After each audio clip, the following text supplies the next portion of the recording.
하고, 뭐 저도 그런 경우를 당했고요. 뭐 노하우를 알려줄 테니까 몇백만 원씩 갖고 와라. 명망 있는 명망 있는 그 어떤 뭐 행정사님들이세요. 실제로 이름을 댈 수 있으면 다 알 수 있는 그런 행정사님들인데도 불구하고 새내기들을 착취하고 빨아먹는 것 같은 행태들이 있습니다. 실제로 저는 그걸 보면서 이제 너무 이 행정사업계 좀 이 고질적인.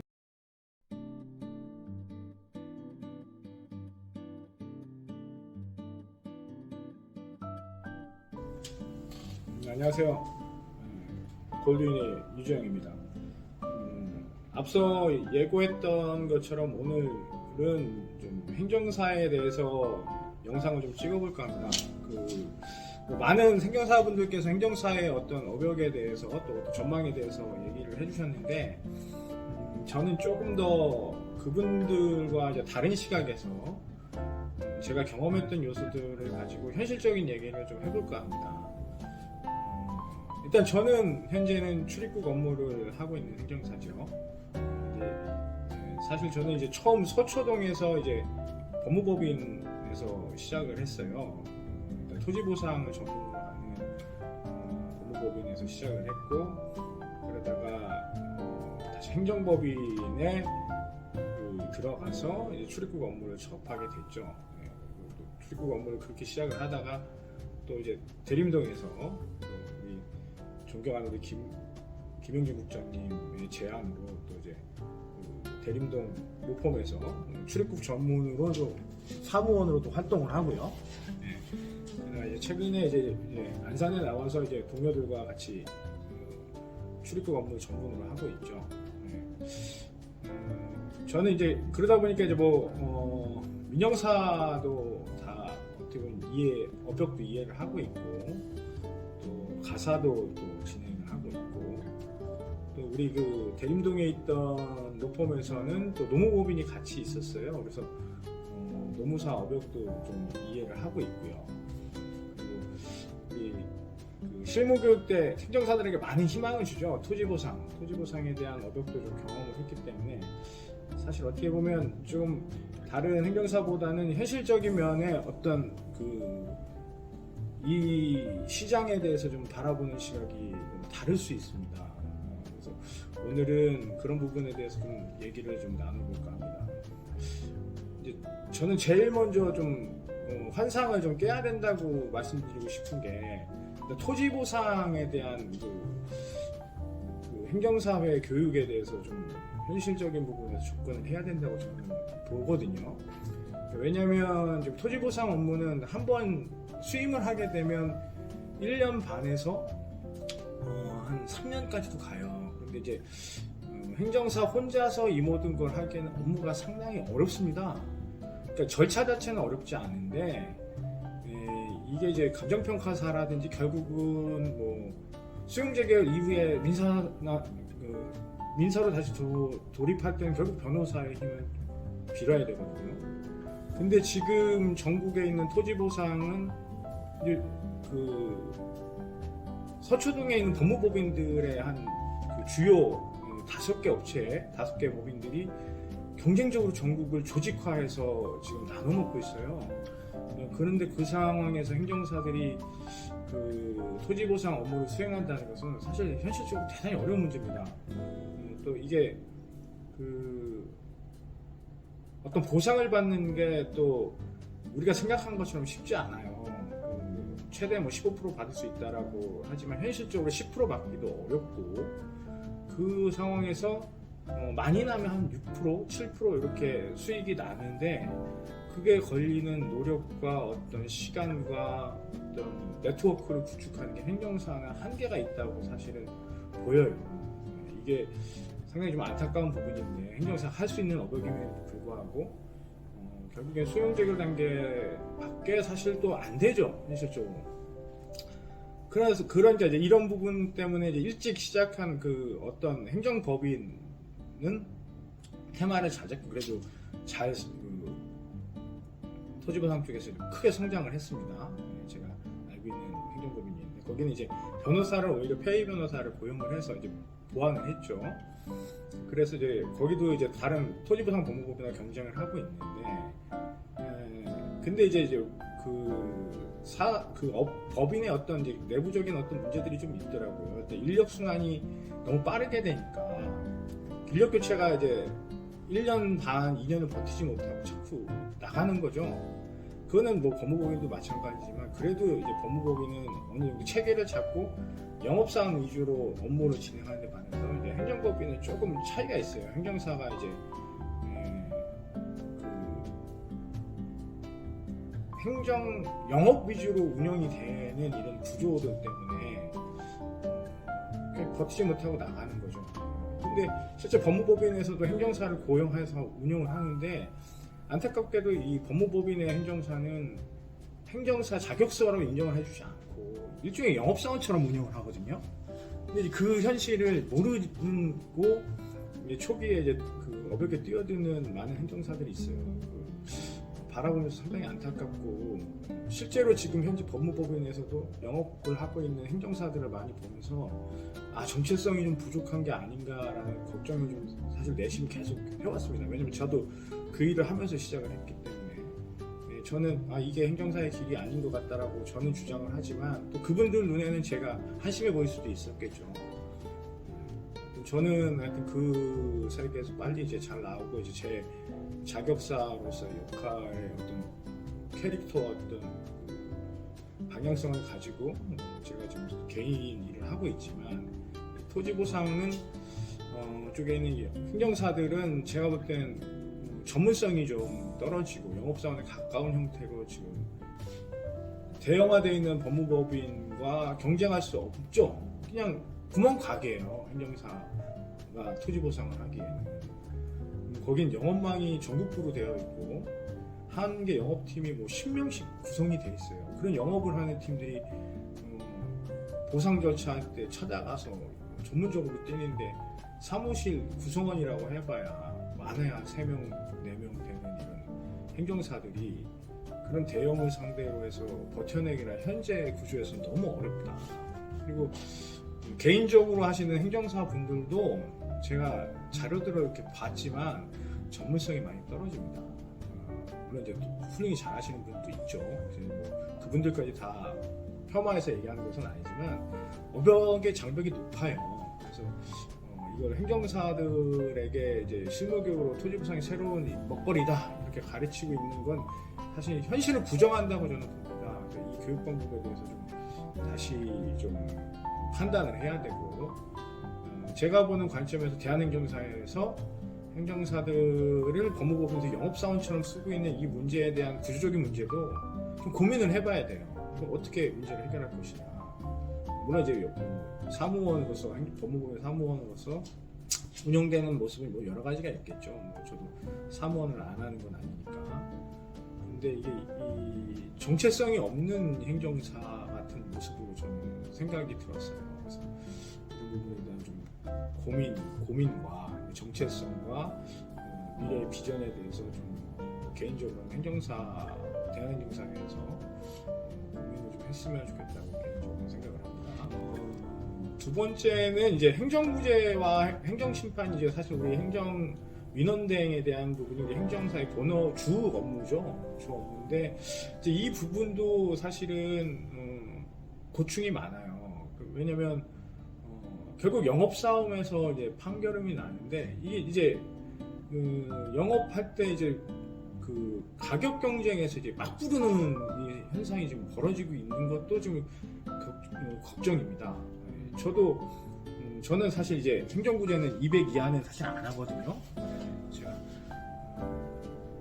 전문성을 충분히 갖췄다고 생각하기 때문에 어떤 형태로든 뭐 반성문 써주고 탄원서 써주는데 무슨 200이야 이렇게 접근하는 것들은 제가 볼 때는 진짜로 그냥 행정 대리만 하는 거라고 생각을 해요. 전체적인 컨설팅을 할 수 있는 능력이 돼야 되고, 심지어 경찰 조사 단계에서부터 적극적으로 개입해서 고객의 입장에서 어떤 대처를 할 수 있도록 해줘야 되거든요. 근데 이제 뭐 지금 어느 카페에 가보면 반성문 10만 원, 탄원서 20만 원, 뭐 5만 원 이렇게 카페를 팔아요. 이게 과연 컨트롤 C, 컨트롤 V 하는 이 어떤 행정 대리의 모습이고 이게 혼이 들어간 것인가? 라는 생각을 사실 해봅니다. 물론 그분들이 그 자료를 시스템화 시키는데 엄청난 노력이 있었겠죠.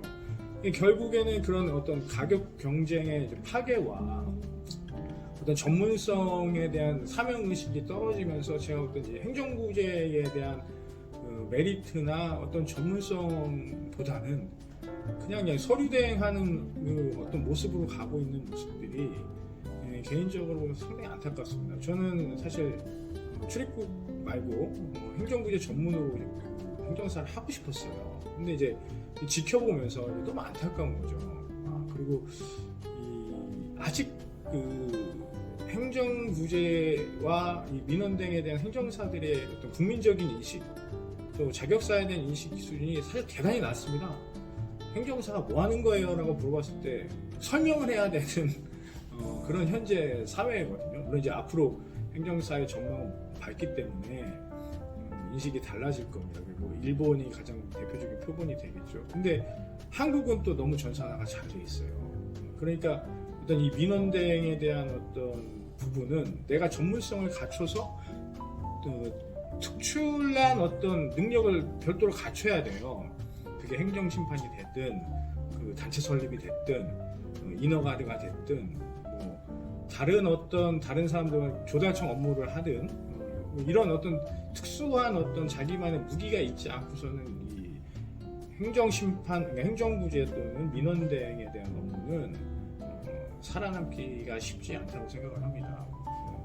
근데 현재 대부분의 행정사분들의 업역에 이제 집중되어 있는 것은 지금 이 행정대행이죠. 여기에 대부분 몰려 있는데 지금의 이제 경쟁 구조로 가는 것은 좀 우려스럽다. 솔직하게 저는 생각을 하고.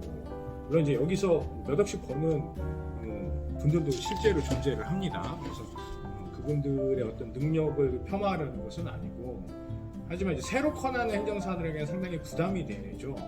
그런 부분에서 좀 얘기를 드리고 싶고요. 또 특수한 형태의 또 행정 업무가 있죠. 소청이라든지 조달청 그 업무라든지 보훈심사라든지 이런 분들은 사실 테마를 잘 잡고 한 해 뭐 2억, 3억씩 버는 분도 실제로 있으세요. 근데 이건 역시 마찬가지 전문성을 갖췄기 때문에 가능한 거죠. 근데 그런 전문성을 갖추기 위해서는 그 업역에 또 경험이 좀 있는 분들이 낫고 시험 출신들 새로운 행정사들이 도전하기엔 상당히 난이도가 좀 있습니다. 그런 부분에서 좀 어려움이 있기 때문에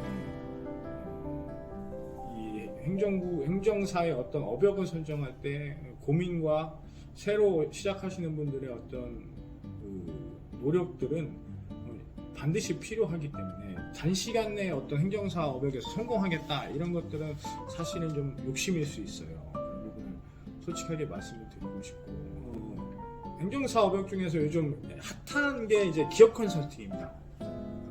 제가 잘 아는 그 동생 2명 지금 현재 대한행정사하고 협약을 맺고 있는 동생도 있고 보험사와 연결해서 행정사를 잘 하고 있는 기업 컨설팅을 하고 있는 두 유형의 어떤 같은 기업 컨설팅이 좀 다르거든요. 중소기업 벤처협회 같은 어떤 그 단체와 연결을 해서 그 기업 컨설팅을 하고 있는 분도 계시고 반대로 이제 보험회사와 기업 컨설팅을 연계해서 하는 유형들은 사실 둘 다 어떤 방향성은 기업 컨설팅이랑 방향성은 비슷하다고 봐요. 사실 현재 젊은 행정사들이 도전하기에 가장 제가 볼 때 블루오션 같은 행정 업역이라고 생각합니다. 근데 그것도 이제 제가 볼 때는 좀 한계적인 면이 있어요. 근데 결국은 뭐냐면 업무량과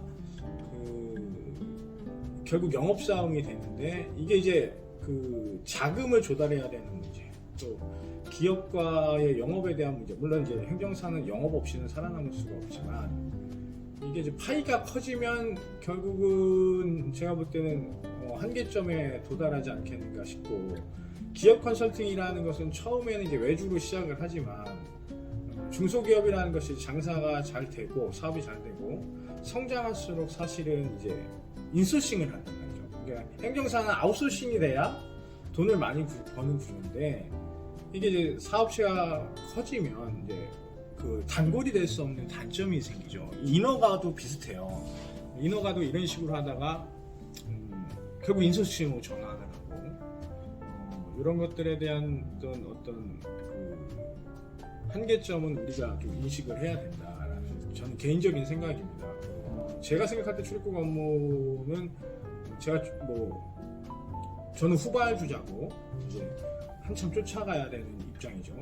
저는 개인적으로 롤모델을 장만희 행정사님이나 또 함께 전에 같이 일했던 김우수 씨 같은 그런 분들을 사실 롤모델로 삼고 쫓아가는 거거든요.